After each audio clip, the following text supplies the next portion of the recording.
Here is a question. Read it carefully and think about the answer. Let us solve it step by step. Let us begin solving this step by step. Identify the parent structure. The compound contains a benzene ring, which serves as the parent hydrocarbon, benzene. Moving on to the next step. Identify the substituents. There are two substituents on the benzene ring. A methyl group, CH3, at one position. A vinyl, ethanol, group, CH is equal to CH2, at the para position relative to the methyl group.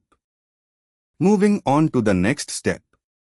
Assign the principal characteristic group highest priority substituent for numbering.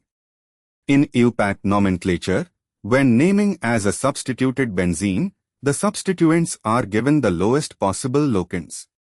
The vinyl, ethanol, group is treated as the principal substituent when naming as an ethanobenzene derivative, or we can name it as a desubstituted benzene. And for the final step, number the ring to give lowest locants. Placing the ethanol group at C1 and the methyl group at C4 gives locants 1 and 4, which is the lowest set. Construct the name. The compound is named as a benzene with an ethanol group at position 1 and a methyl group at position 4, 1 ethanol, 4 methylbenzene. Substituents are listed alphabetically, ethanol before methyl. Verify. The structure shows a para-substituted benzene with vinyl and methyl groups consistent with 1 ethanol, 4 methylbenzene, also known commonly as 4-vinyltoluene or p-methylstyrene.